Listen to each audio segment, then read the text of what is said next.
So we got to talk about this album that's rolling out May 20th, and what an incredible concept, because I feel like you took 3 separate EPs and merged them into one album with Red, Green, and Blue. How did this concept come about? Yeah, well, it's our 30th anniversary, which was wild and crazy. Hard to believe. So at this point in the career, we're not just looking at making more music, but making interesting stories.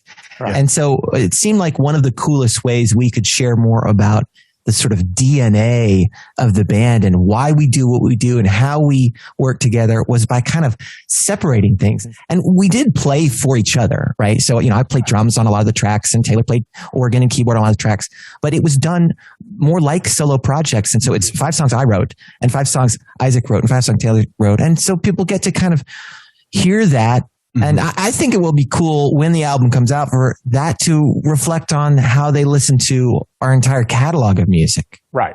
And you guys have a deep catalog. I mean, you've got, 7 albums, 2 Christmas albums. 3 of your albums have been in the top 20. So, a lot of people obviously remember you from your huge hit, Bop. But truthfully, with HANSON, you guys are incredible musicians and songwriters in your own right. And there's been a lot of new music since then. Yeah, there has. Thankfully, we've had the great gift of a long career, and I think deciding to start a record company, back 15 years ago, and being able to build on that's been a huge part of the story of HANSON. And not just that initial breakout, of course, is incredible and rare, but that connection to the audience, and then cultivating it with the live show. A lot of times, that really strong live touring audience. That's what it comes back to. It's that real connection. Well, and like you touched on also, you guys have had a global audience. I mean, even with that #1 hit and with your other albums that you've come out with, the #1 was #1 in 27 countries. Right. Kind of unheard of, It's unbelievable.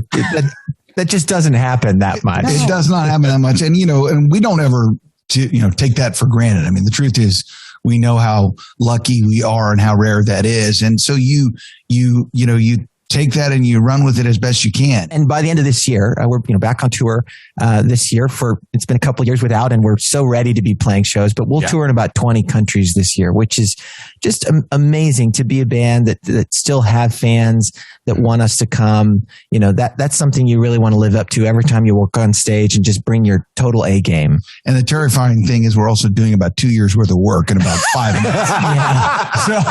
minutes. So about 20 countries and about 96 shows or something. Yeah, I looked at the tour and it's like, you guys are really, it kicks off in Helsinki, Finland, I think, in June. And it's obviously hitting North America and Latin America. So you've got fans everywhere with your music. But, back to the Red, Green, Blue concept, I just thought, what a neat way to showcase each of your talents. Because, some of our viewers may not realize that when you guys were young, all 3 of you started out on piano. And then you kind of diversified into your other instruments and following your strengths, but also all 3 of you write songs, all 3 of you sing. So it's like with Red, Green, Blue, it's kind of a fun way where you have individual showcases without going, hey, Taylor, Isaac, I'm going off on a solo project. It's like, no, we just merged the solo project. Yeah, it was a unique idea. It had kind of been sitting around for a while, and we talked about it a couple different times, and it didn't seem like the right time to do it. But something about 30 years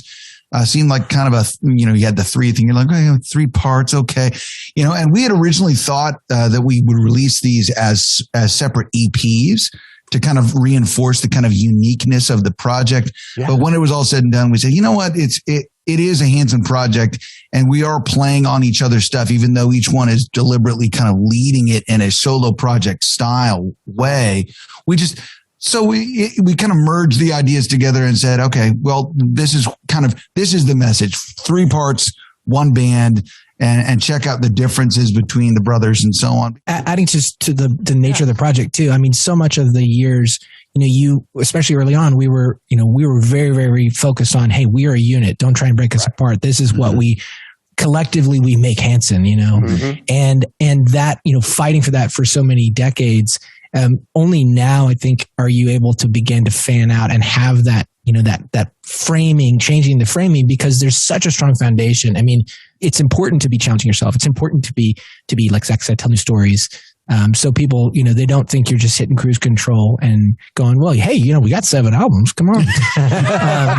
And 2 Christmas. That's what I was thinking. It's what HANSON, I think, has done well throughout your guys' career, which, once again, hard to believe 30 years, but is that you guys have always innovated and you've never really rested on your laurels of previous accomplishments with your songs and with your music. And I think Red, Green, Blue shows a confidence, in each of you. And like you said, too, starting out, keeping the band together, you're 3 brothers, it's a family band.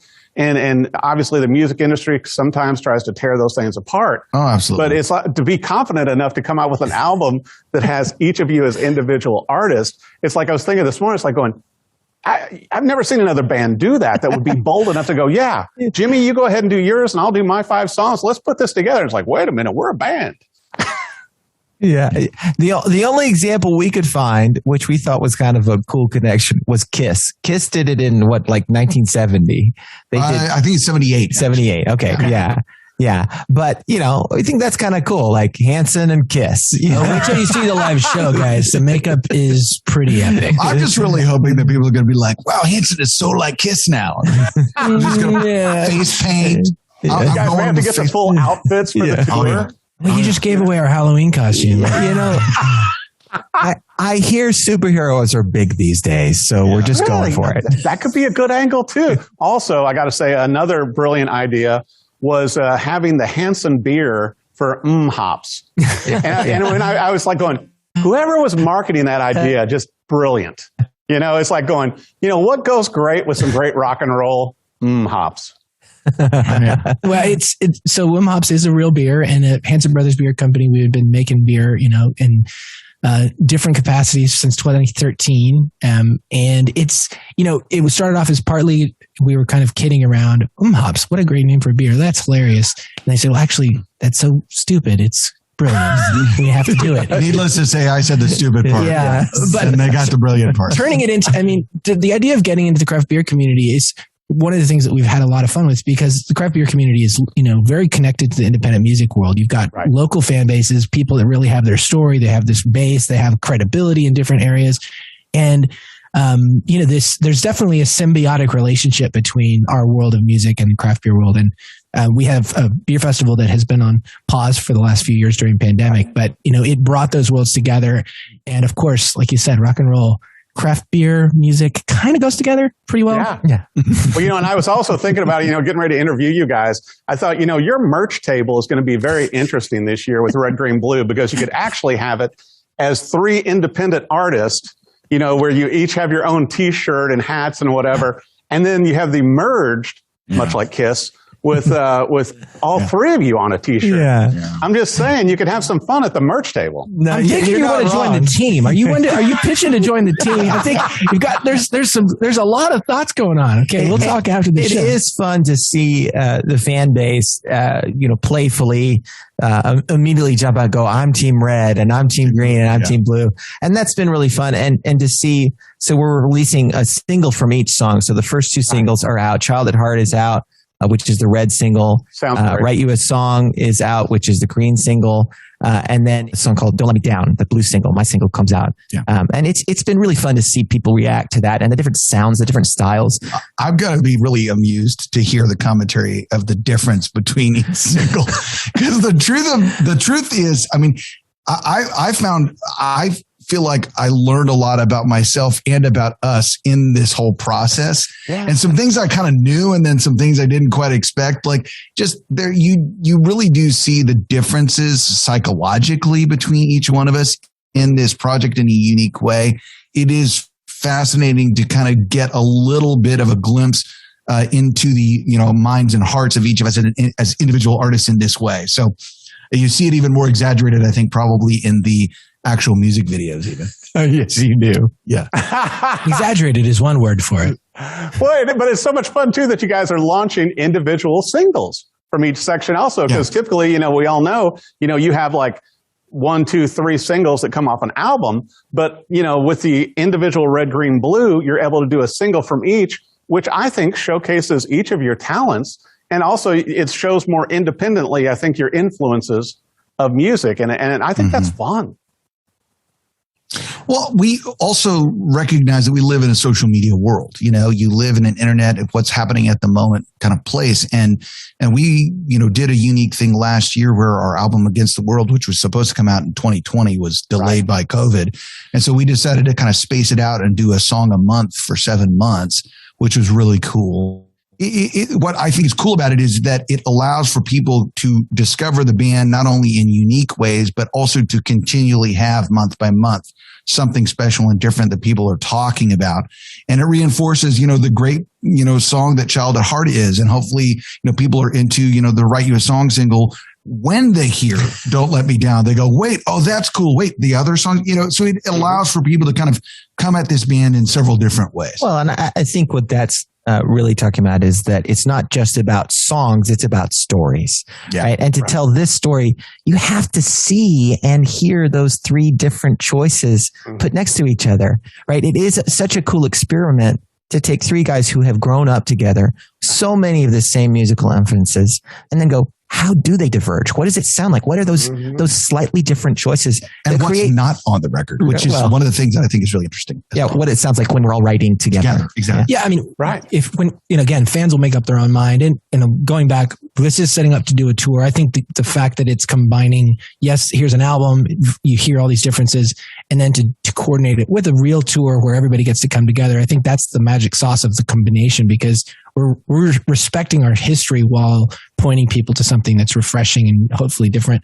But like Isaac was saying, there are things that you don't hear on this that you would hear in some records. And I think, the vocal arrangements are a little different. Honestly, there's probably less R&B, Motown, and this whole record. It's a little bit more introspective in certain cases. Yeah. And I consciously made a decision not to do as many layered harmonies on things. Yeah, we love genre bending in our little ways.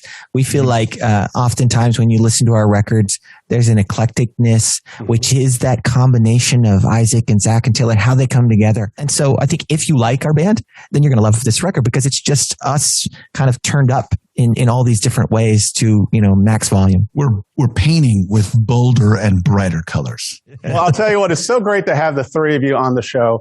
Taylor, Isaac, and Zach of HANSON. Red, Green, Blue, the new album comes out May 20th, and you guys are going to have an incredible worldwide tour. Really appreciate you coming to the show. Love the music. Can't wait to hear more tracks off this album, too. Thank you very much. Thanks so much.